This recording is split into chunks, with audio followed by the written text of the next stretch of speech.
Vamos a empezar entonces con este estudio, el tercero de la serie. Arrancamos esta serie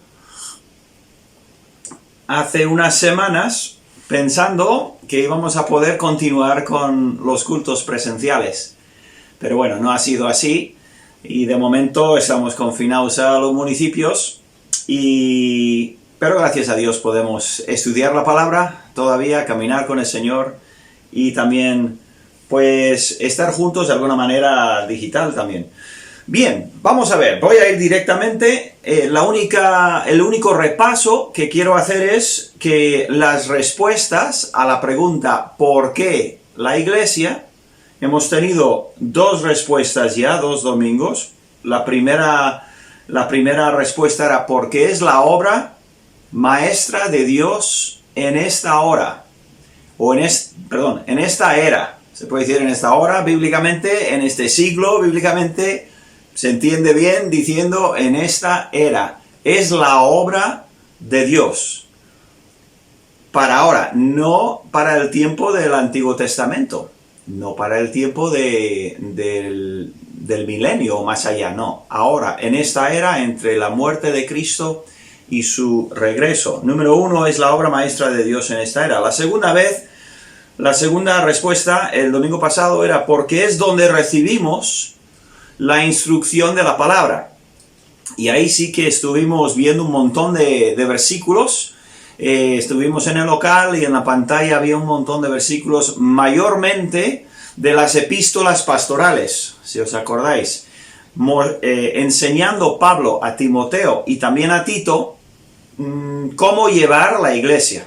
Y en esa respuesta de cómo llevar la iglesia, o en esas instrucciones de los libros, de los capítulos de Primera de Timoteo, Segunda de Timoteo y Tito, había muchísima instrucción acerca de la palabra, de la instrucción de la palabra, de ayudar a los hermanos a no caer en error, de edificarlos, ¿no?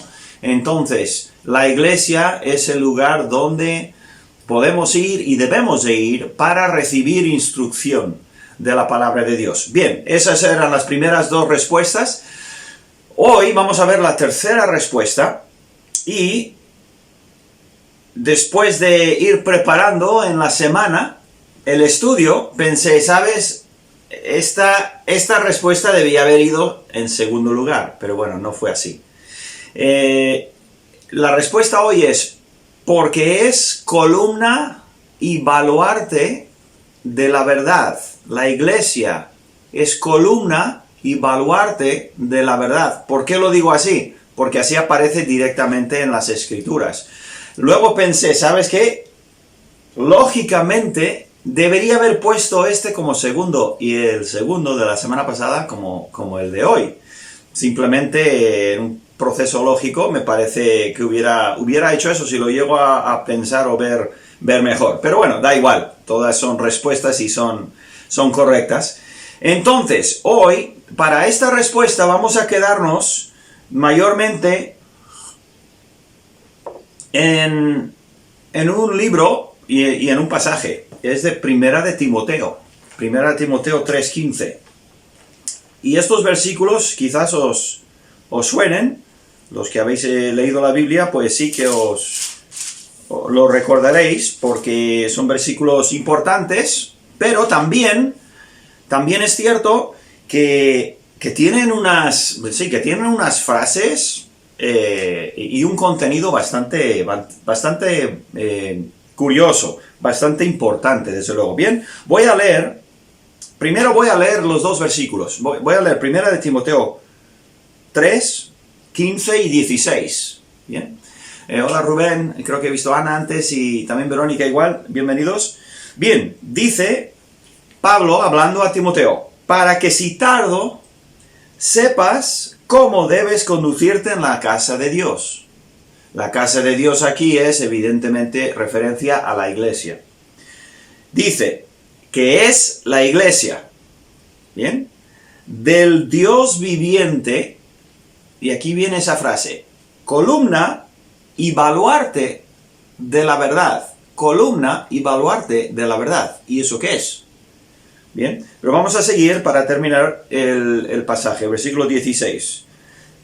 Indiscutiblemente, bien, no hay duda, grande es el misterio de la piedad. Misterio de la piedad, ¿y eso qué es? Bueno, ahora lo va a decir. Y lo va a decir en 6 líneas. Si tenéis vuestras Biblias, y si no, pues me escucháis. Primero, Dios fue manifestado en carne. 2, justificado en el Espíritu. 3, visto de los ángeles. 4, predicado a los gentiles. 5, creído en el mundo. 6, recibido arriba en gloria. Yo cuando leí estas 6 líneas como exposición, como explicación de la verdad que la Iglesia sostiene, digamos, me parecían, no sé, un poco... Yo no hubiera escogido estas 6 cosas necesariamente. Alguna de ellas sí que le veía, pero al final queda claro. Esta es una descripción del misterio de la piedad dada por el Espíritu Santo. Estas 6 verdades son muy significantes y muy importantes, y son parte de ese evangelio de la verdad. Y bueno, son un himno, de hecho. Es un himno, es como un himno o un coro que cantaríamos en la iglesia. Evidentemente, en la primera iglesia, ellos cantaban esta poesía, porque al final es una poesía. Bien, entonces, vamos a mirar un poquito este tema de la iglesia siendo columna y baluarte de la verdad. Bien, ¿qué es columna y baluarte? Bueno, columna ya sabemos, ¿no? Normalmente no se habla de una columna, se habla de columnas. Pero la frase, de la manera en que está dada así a propósito. Y no quiere que pensemos en columnas necesariamente. Columna y baluarte va junto, va además como si fuera una cosa. La columna es evidentemente las cosas que sostienen parte de un edificio, ¿no? Y el baluarte se puede traducir también como fundamento. De hecho, algunas Biblias, algunas versiones y algunos idiomas lo traducen fundamento o base. Y aquí lo que tenemos es que Dios dice que la iglesia es la base y el fundamento ¿de qué? Columna y baluarte de la verdad. Bueno, a ver, y eso es lo que queremos un poco ver. Si es una base, o sea, hay una columna, ¿qué es el edificio? Bueno, el edificio lo vimos en la primera sesión, ¿verdad? En la primera respuesta. ¿Qué dijo Jesús? Voy a edificar, ¿qué? Mi iglesia. Y esa iglesia, ahora entendemos, va a ser columna y baluarte de la verdad. ¿Pero para qué? Bueno, para ellos sería un poco difícil entenderlo, los discípulos que lo escuchaban. Pero nosotros podemos mirar atrás y decir, vaya, pues sí, la iglesia no perfecta, la iglesia constituida los miembros de la iglesia son seres humanos, fallamos, ¿no? Somos pecadores, falibles, pero aún así, por la maravilla de Dios, su tremenda gracia y poder y sabiduría, Dios ha usado la iglesia para mantener y sostener y exponer la verdad a través de 21 siglos. Bueno, 20 siglos, ¿no? La iglesia sostiene la verdad a lo largo de los siglos. ¿Qué iglesia? Es buena pregunta, porque algunos dirían esta iglesia de aquí o esta de aquí. Evidentemente, en el contexto, lo que entendemos es que es un misterio. Recuerda, es un misterio, hablaremos de eso en un momentito. La iglesia, formada por iglesias, miles y miles y miles de iglesias locales, como la iglesia nuestra, miles y miles de iglesias interconectadas y desconectadas. Nosotros no tenemos ninguna relación con la iglesia, una iglesia que existió hace 3 siglos en Alemania. No, y no conectadas, pero todos con la misma cabeza. ¿Quién? El Señor Jesús. Y la iglesia ha venido sosteniendo ¿qué? La verdad del Evangelio y también la verdad de la palabra de Dios, que es decir, parte de lo mismo, pero bueno, lo miramos un poquito más. La verdad no depende de la iglesia, ¿vale? No es lo que quiere decir. La verdad seguiría siendo la verdad, seguiría siendo eterna, aunque no hubiese iglesia.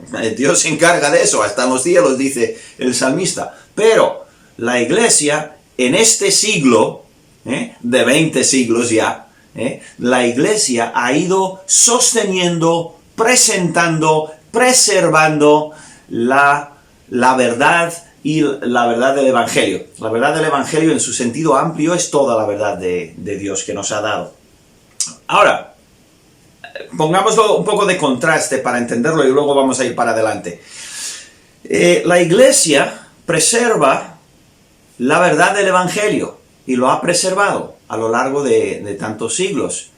Dios no encomendó la preservación de su palabra en la tierra por ejemplo, a una universidad. Menos mal, porque es que no hay universidad que haya durado 20 siglos, y menos una universidad que se mantenga igual. Como mucho las universidades se mantienen 100 años, un poquito más de 100 años, fieles a sus estatutos originales, pero al final todos se van desviando. Una universidad no fue columna y baluarte de la verdad, ni tampoco fue un museo. No hay un museo en ninguna parte del mundo. Hay algunos países que tienen mucha historia, pero en ninguna hay un museo de 2000 años que ha preservado la palabra de Dios. No hay un castillo, o una fortificación, una ciudad. No. Dios no encomendó el Evangelio a una universidad, ni a un castillo, ni a un museo, ni tampoco a una familia. Tenemos familias importantes, ¿no? Que durante generaciones, pues igual una empresa, que tenemos algunas empresas que tienen más de 100 años, 150 años, a veces se ve en los escritos, ¿no? En las tiendas compras algo y dice, desde 1877, ¿no? Dices, wow, qué grande. Y bueno, ha sido una familia que ha ido, sí, pero la iglesia, el Señor no dio la Biblia y la verdad a una familia que la mantuviese 2000 años. No, fue a la iglesia. Bien, vamos a continuar entonces, porque ya me he extendido mucho en ese versículo. El misterio de la piedad. ¿Qué es un misterio? Bueno, un misterio, en el sentido y escritos de Pablo, bíblicos en el Nuevo Testamento, siempre es algo del Antiguo Testamento que en el Antiguo Testamento no podían entender. No, era un misterio porque tenían información, pero no podían entender exactamente cómo se iba a realizar esa profecía, digamos, o ese misterio. Y ese misterio se revela en el Nuevo Testamento. Tenemos, yo creo, misterios que todavía están por revelar, misterios para nosotros en la era de la Iglesia, misterios acerca de la venida de Cristo, del milenio, de la gran tribulación, de todo esos capítulos finales de la historia de la tierra. Ahí hay misterios que no sabemos exactamente cómo desempaquetar o desenvolver el misterio, ¿bien? Entonces, él dijo, indiscutiblemente, grande es el misterio de la piedad. Entonces, a ver, los profetas y los creyentes que vivían en el contexto de Israel, Antiguo Testamento, no podían entender ni concebir la iglesia.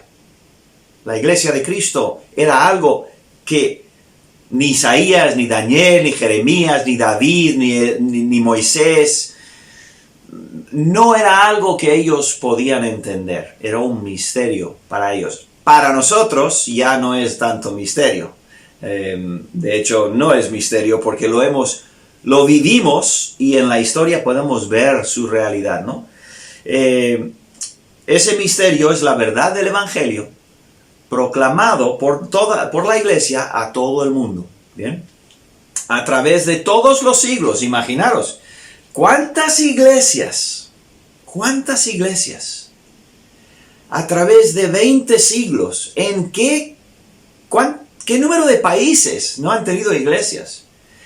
¿En qué idiomas no ha habido creyentes? Pienso en la India, donde el Evangelio parece que fue llevado por el apóstol Tomás hasta la India y ahí floreció en iglesias y miles de creyentes en la India, en el idioma que ellos tendrían. Qué cosa, ¿verdad? Y en todo el mundo, cuando se esparció el Evangelio, por Roma, por África, ¿os acordáis del eunuco que vino de Etiopía y tal? Por todos lados se fue extendiendo el Evangelio, formando iglesias, y esas iglesias son columna y baluarte de la verdad. ¿Quién podría predecir eso? ¿Quién más que Dios podría diseñar un plan tan maravilloso? Desde luego que nosotros no. Entonces, vamos a terminar viendo este himno, esta poesía, bien, que es en el versículo 16, tiene 6 líneas, y vamos rápidamente, voy a intentar no extenderme. El himno es una descripción del Evangelio de la verdad de Jesús, bien. Primero, Dios fue manifestado en la carne. ¿Cómo le llamamos eso? La encarnación, ¿verdad? La encarnación. Juan 1:14, un versículo bien conocido, y aquel verbo fue hecho carne. La encarnación es punto clave, inicio del mensaje de la Iglesia, de la verdad del Evangelio. Número 2, justificado en el Espíritu. Aquí hay un poquito de, no controversia, un poquito de debate, porque se puede ver por dos lados, y es posible que los dos lados están completamente bien. Primero, justo fue el Señor Jesús, perfecto, en su espíritu, y en tal caso, espíritu no debería llevar necesariamente la E mayúscula, justo en su espíritu, como dice 2 de Corintios 5:21, y dice, al que no conoció pecado, por nosotros lo hizo pecado. Y también podría ser que era afirmado por el Espíritu, justificado por el Espíritu, como dice en Romanos 1, versículo 4, que fue declarado Hijo de Dios con poder según el Espíritu de santidad. ¿Bien? Dios fue manifestado en la carne, la encarnación, perdón. Luego, justificado en el Espíritu. Número 3, visto de los ángeles. Qué curioso. Este me parece interesante porque no lo habría incluido yo, como cosa tan importante. Pero sí, fue atestiguado, visto por ángeles. Y ojo, no solo ángeles buenos, sino los ángeles caídos. ¿Cuántas veces no se enfrentó Jesús a los demonios? Y ellos decían, este es el Hijo de Dios, ¿no? Pero también a los ángeles, ¿os acordáis? Se me viene a la mente en en Mateo 4, donde la tentación de Jesús, ¿no? Al dejarle Satanás, ¿quiénes vinieron a hacerle compañía? Los ángeles, ¿no? Y luego en la resurrección también habían ángeles ahí. En fin, visto de los ángeles. Luego, número 4, predicado a los gentiles. Bien. Y ahí hay un montón de versículos.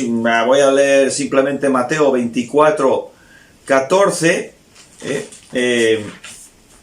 Y será predicado este evangelio, dijo Jesús, del reino en todo el mundo. Y vaya que sí ha sido cierto. Parte del misterio de la piedad es que el evangelio de Jesús se predicará por todo el mundo. y muchísimas, tengo muchos más versículos, pero los voy a dejar. Número 5, no solo predicado a los gentiles, pero creído en el mundo. O sea, los predicadores saldríamos al mundo, predicaremos el Evangelio y la gente se salvará. Habrá gente que crea en Cristo. Prueba, parte de ese misterio del que habla Pablo. Manifestado en carne, la encarnación, justificado en el Espíritu, visto de los ángeles, predicado a los gentiles, creído en el mundo por nosotros, tú y yo, si eres creyente, ¿no? Los que somos cristianos somos parte de ese misterio de la piedad. Y número 6 y último, recibido arriba en gloria. Y también hay muchos pasajes que hablan de eso, pero Hechos 1:9. Y habiendo dicho estas cosas, viéndolo ellos, fue alzado y le recibió una nube que le ocultó de sus ojos. Y luego, pues en Hebreos, capítulo 1, versículo 3, el cual siendo el resplandor de su gloria y la imagen misma de su sustancia, y quien sustenta todas las cosas con el poder con la palabra de su poder, habiendo efectuado la purificación de nuestros pecados por medio de sí mismo, se sentó a la diestra de la majestad en las alturas. Entonces, entendamos que el misterio de la piedad es sostenido y es presentado, es preservado por la iglesia. Nuestra iglesia en Lazcao es parte de ese misterio. Y por eso debemos de amarla, quererla, asistir, servir en nuestra iglesia. ¿Por qué? Porque es parte de un gran milagro. Y si hay alguien de otra iglesia, pues lo mismo, es lo mismo. Cuando eres fiel a tu iglesia, participas en este gran misterio. Bien, con esto ya termino. La iglesia es como un guardián terrenal de la verdad. ¿Por qué? Pues el Espíritu Santo está en la iglesia. Y ahí está el poder infinito y omnipotente para preservar, ¿no? Y la presencia de Jesús también, que dice Mateo 18:20, que donde hay 2 o 3, ahí también está el Señor. Entonces el Espíritu Santo está en la iglesia, el Señor Jesucristo mismo, su presencia está en la iglesia, y la iglesia es ese misterio que los del Antiguo Testamento no podían entender. ¿Por qué la iglesia entonces? Porque es el instrumento que Dios escogió y está edificando para llevar la verdad del Evangelio al mundo. ¡Qué gran verdad! Bien, ¿cómo es que tenemos la palabra de Dios por todo el mundo en el siglo XXI? ¿Por qué? ¿Cómo es que está la Biblia en tantos idiomas, en tantos países, en todos los continentes y con muchísimos creyentes? ¿Por qué? Por la iglesia de Cristo, que es columna y baluarte de la verdad. Tremenda enseñanza, ¿verdad? Qué misterio. Repaso, termino con las 6 partes de esa poesía que describe el misterio. Dios manifestado en la carne, justificado en el Espíritu, visto por de los ángeles, predicado a los gentiles, creído en el mundo. Y número 6, recibido arriba en gloria. Bueno, pues nada, espero que ya habéis terminado el desayuno, igual la comida y la cena también, ¿no? Pero bueno, espero que tengáis buen día. Ya tenéis el enlace para el culto digital, por favor, a las 11 o cuando sea un buen momento, parar, quitar toda distracción y con la familia o con quienes estéis, pues parar un rato y ver esa enseñanza que tenemos de Marcos, y también hermano Nico y luego hermano Miguel también nos dan enseñanzas de la palabra. Muy bien, pues nada más. Agur.